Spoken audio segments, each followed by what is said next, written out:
అప్పు చేసి పప్పుకూడు. ఇది ఎప్పుడో 30-40 సంవత్సరాల కిందటే సినిమాగా వచ్చిన అది రాష్ట్రాలు కూడా అదే పరిస్థితిలో ఉన్నాయి. దేశంలో 28 రాష్ట్రాల్లో 13 రాష్ట్రాలు అప్పుల ఊబిలో కూలిపోయాయి.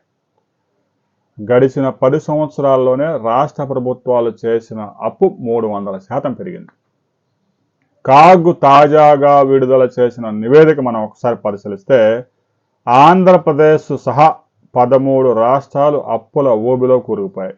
ఆంధ్రప్రదేశ్లో జిఎస్డిపిలో 35.69% అప్పులున్నాయి.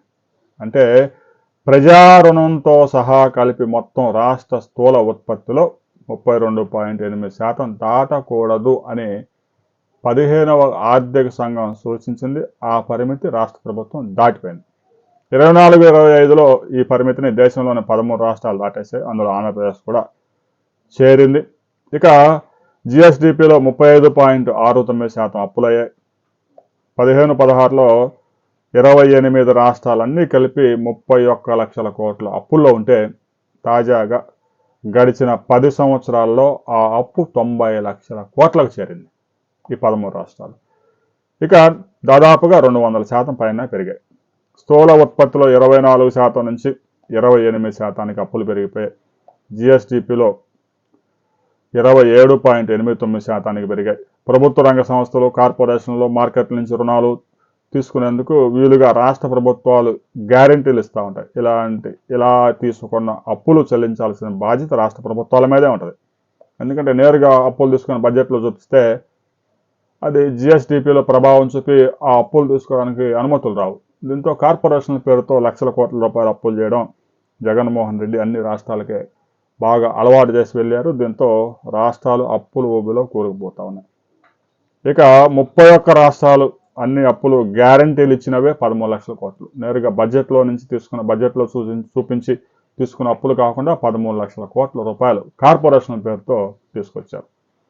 రాబోయే రోజుల్లో ఈ అప్పులు కట్టడానికే వడ్డీలకే రాష్ట్రాలు నానా పాటలు పడతా ఉన్నాయి. ఆయా రాష్ట్రాలకు వచ్చే ఆదాయంలో అధిక భాగం అప్పులు ఈఎంఐ దానికి వడ్డీ చెల్లించడానికి పోతా ఉంది.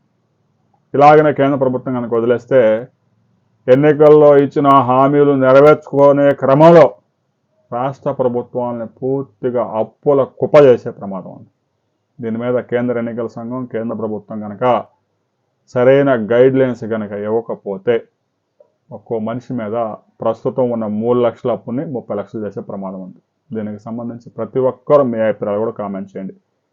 అప్పులు చేయడం తప్పు కాదు, కానీ మూలధన వ్యయంగా అంటే ప్రభుత్వ ఆస్తులు పెంచే విధంగా, మౌలిక సదుపాయాలు కల్పించే విధంగా వాటిని ఖర్చు చేస్తే పర్వాలేదు.